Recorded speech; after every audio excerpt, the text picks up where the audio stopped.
അത് അവിടെ ഇട്ടേക്ക് മോളെ, ഞാൻ കഴുകി വെച്ചോളാം. ഇതും കൂടിയല്ലേ ഉള്ളൂ അമ്മേ, ഞാൻ കഴുകിക്കോളാം. അമ്മ പോയി കിടന്നു. പകല് മുഴുവൻ ഓഫീസിലും ജയിലിലും ഒക്കെ ആയിട്ട് ഓടി നടന്ന് ക്ഷീണിച്ച നിനക്ക് കുറച്ച് റെസ്റ്റ് വേണ്ടേ മോളെ? എന്തിനാ വന്ന് അടുക്കള കയറിയേ? അതൊന്നും സാരമില്ല. ഓടാൻ തീരുമാനിച്ചിറങ്ങിയാ പിന്നെ ഓടുക തന്നെ വേണം. അപ്പൊ പിന്നെ ഒരു ക്ഷീണം അറിയില്ല. നീ എന്താ മോളെ ഇങ്ങനെ? ഞാൻ ഇങ്ങനെയാ. ഇങ്ങനെ ആവാനേ എനിക്ക് പറ്റൂ.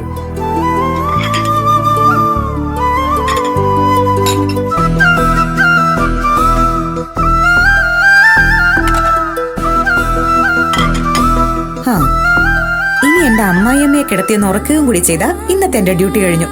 വാ.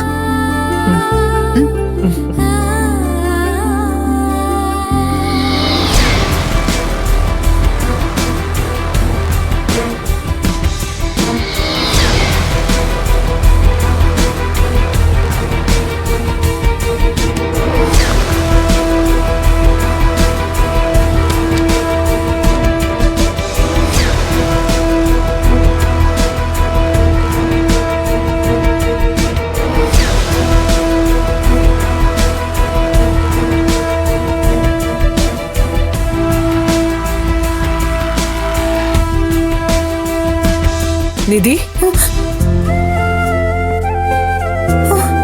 ഞാനങ്ങ് പേടിച്ചുപോയി. അതുകൊള്ളാലോ. ഞാൻ പതുക്കെ ഒന്ന് വിളിച്ചപ്പോഴത്തേക്കും നീ പേടിച്ചു പോയോ?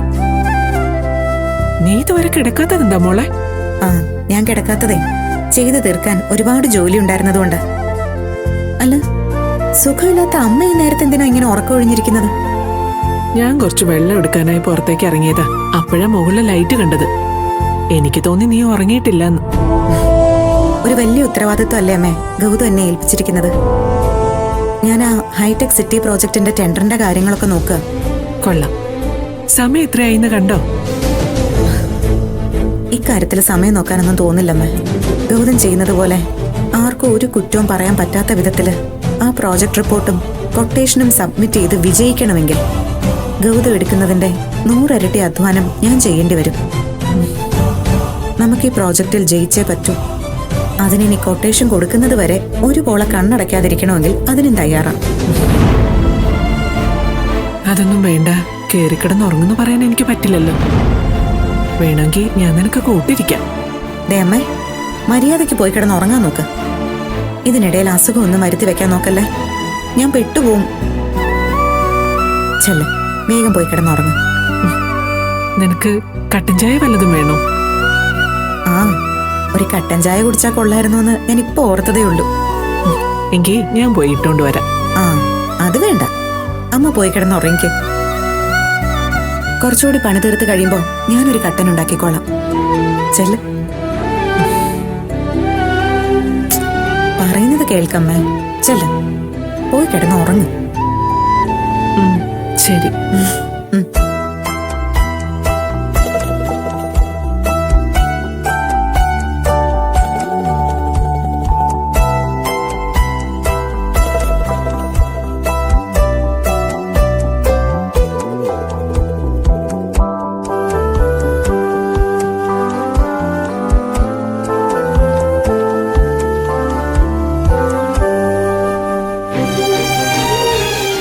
കണ്ടല്ലോ, ഞാൻ രാപ്പകലില്ലാതെ അധ്വാനിക്കുന്നുണ്ട്.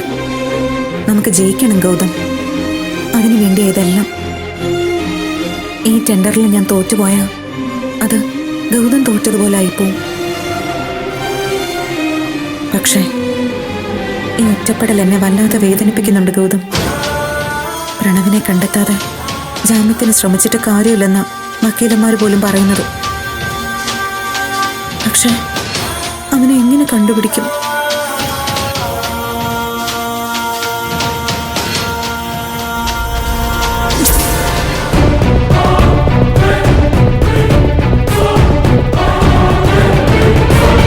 പവിത്രനെ കണ്ടുപിടിക്കാൻ പറ്റിയിരുന്നെങ്കിൽ എന്തെങ്കിലും ഒരു വഴി തെളിഞ്ഞേനെ. അവൻ എവിടെയായിരിക്കും പ്രണവിനെ കൊണ്ട് താമസിപ്പിച്ചിരിക്കുന്നത്? ആരായി പവിത്രൻ? എന്തെങ്കിലും ഒരു ക്ലൂ കിട്ടിയിരുന്നെങ്കിൽ. ആ CCTV ഫുട്ടേജ് ഒന്നുകൂടി ഒന്ന് നോക്കിയാലോ?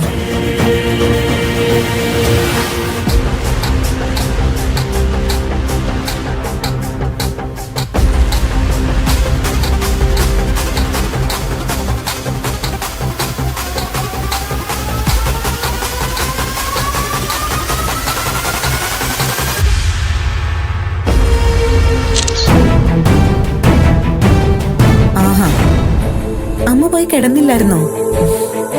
നിനക്കൊരു കട്ടനിട്ട് തന്നിട്ട് കിടക്കാന്ന് കരുതി.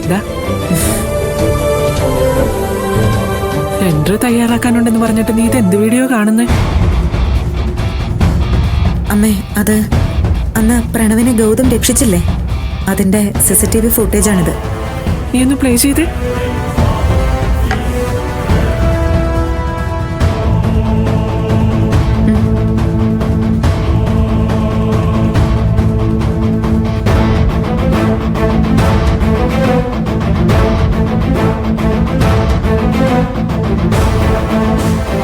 പാവം ഗൗതം എന്തു പാടുപെട്ടിട്ടാ അന്നവൻ ആ ഗുണ്ടകളുടെ കയ്യിൽ നിന്നും പ്രണവിനെ രക്ഷിച്ചത്.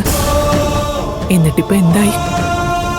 പ്രണവിനെ കാണാതായതിന്റെ കുറ്റം എന്റെ മോന്റെ തലയിലുമായി, അവൻ ജയിലിലുമായി. അല്ല മോളെ, നിനക്ക് ഈ വീഡിയോ ഒക്കെ എവിടുന്ന് കിട്ടി? സംഭവം നടന്ന സ്ഥലത്ത് ഞാൻ പോയിരുന്നു. അവിടെ അടുത്തൊരു വീട്ടിൽ നിന്ന് എടുത്തതാ ഇത്.